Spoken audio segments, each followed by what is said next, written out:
Alright, so if you've got this message showing up on your overhead display, or if you got a 2010 or newer truck, it'll show up here in your message center.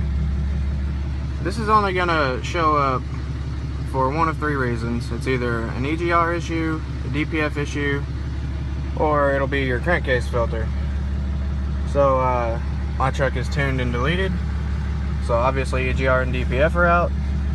So I'm going to show you how to replace or gut your crankcase vent filter. So you come under the hood here and you'll see I've already got a filter installed on mine. So I deleted the hose where the crankcase will vent down into your intake.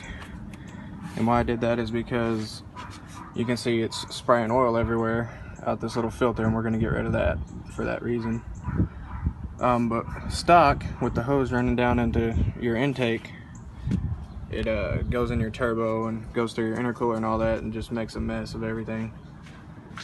So first thing you're going to want to do to get your filter, just pop off the valve cover real quick. So now that you've got this cover off, your filter right here, first thing under it, and it's clogged, which is the reason your perform service light is on. And if you leave it in there long enough, your check engine light will eventually come on and it'll throw some codes. So now this part, you can either replace the filter or you can gut it like I'm going to show you, and you'll never have to worry about it again. If you do replace the filter, I would recommend a filter right here, and then you'll need a plug on your intake, which you can get that at O'Reilly's, or if you don't want oil spraying everywhere, you can run a hose down your frame like I'm about to do. Alright, so you got your filter on the bench now. I recommend doing this while the truck is warm. This the filter and the guts underneath this cover here, they just come out a whole lot easier. But first thing you're going to want to do is take your grinder here, and you're going to want to cut these four corners, and then they'll just pop right out whenever you get that. And then take you a big flathead screwdriver, just start prying up underneath here. If you're having a little trouble, you can also take your grinder, cut across here, and it'll come out a whole lot easier. So once you get this cover off here, you can see the filter right there. It doesn't matter if you break this. Like I said, it's trash. All you need is this housing right here that the filter is in. So I recommend doing this with the filter warm. Like I said earlier, it comes out a whole lot easier. So now you're just going to want to get you something like this, a scraper. The filter's just glued in there, so just jam it down in there and start prying. And once you get all the guts out, I'll show you what to do next. Your filter's gutted now, looking all nice and clean.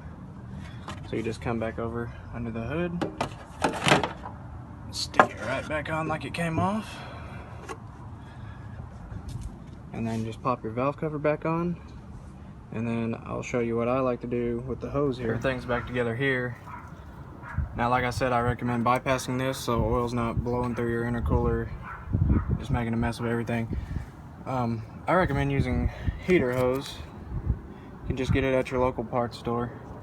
You just put it here with the hose clamp, run it down your frame, however long you like, wherever you like, or you can get this filter here. But like I said, I mean, it's going to coat everything in oil, which is why I'm taking mine off.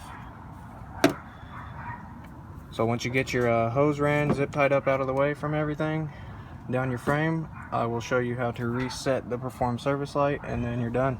So I got the filter gutted, the hose rerouted, so I'm dumping oil on the ground because America. Now it's time to reset the light. So just turn your key on, don't start the truck,